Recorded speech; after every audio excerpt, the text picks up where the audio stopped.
That wobbly chair you keep shimming and hammering, you're not fixing it. You're pushing it toward a crack no glue can reverse. The real repair is simpler than you'd expect, but it begins with something most people skip entirely. To find the trouble spot, place the chair on a known flat surface like a table or counter so you do not mistake an uneven floor for a bad joint. Gently rock the frame and watch closely. The movement almost always happens where a rung, spindle, or stretcher enters a leg. This connection is a mortise and tenon joint. The tenon is the fitted projecting end of one piece, and the mortise is the socket it slides into. In a wobbly chair, the wood itself is usually perfectly healthy, but the adhesive bond inside this socket has failed. Wood expands in humid weather and shrinks in dry air. A 2024 study confirms that these moisture changes alter the joint's dimensions, creating tiny gaps that break down old glue over time. Hammering a loose joint back together only compresses the old, dried adhesive. This creates a barrier that blocks new glue from bonding. Driving a nail or screw into the leg offers a false sense of security, but the metal pin concentrates force in one small area, often splitting the wood as the frame flexes.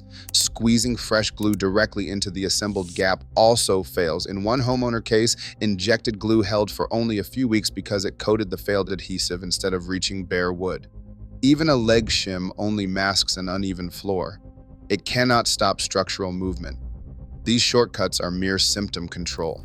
To truly fix the chair, you must separate the joint completely before rebuilding the bond. Gathering the gear takes only a few minutes.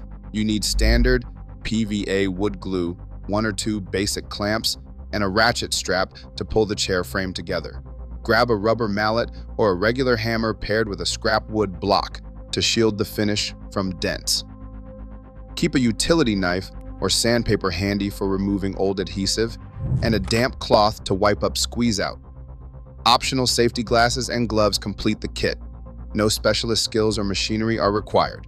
The last tool you need is simply patience during the cleaning and 24-hour curing process. Place the chair on a padded surface, keeping all weight off the frame while accessing the loose area. Before separating anything, use masking tape to label the pieces. This preserves their original orientation so they line up correctly later. To open the joint, hold a wooden scrap block against the rung and tap it gently with your mallet. Never strike the finished wood directly. Separate the pieces only as far as needed to free the loose connection. With the joint apart, you will see the protruding tenon and the matching leg socket. Use a utility knife or scraper to scrape away the old, crusty adhesive from both surfaces. New glue must reach raw wood to bond. Old glue acts as a shield. Sand the surfaces lightly with 120 grit sandpaper to remove any remaining glossy residue, taking care not to enlarge the socket. Inspect the bare wood for cracks. Finally, slide the dry pieces back together to test the fit before any glue is introduced. Spread a thin, even coat of standard PVA wood glue onto the cleaned tenon or rung end. Next, brush a light layer inside the matching socket. Both surfaces must have adhesive to create a solid bond. Gently push the connection straight home without forcing it at an odd angle. Line up any surrounding parts according to your masking tape labels. Now wrap the strap clamp around the chair legs and slowly tighten it to draw the joint together.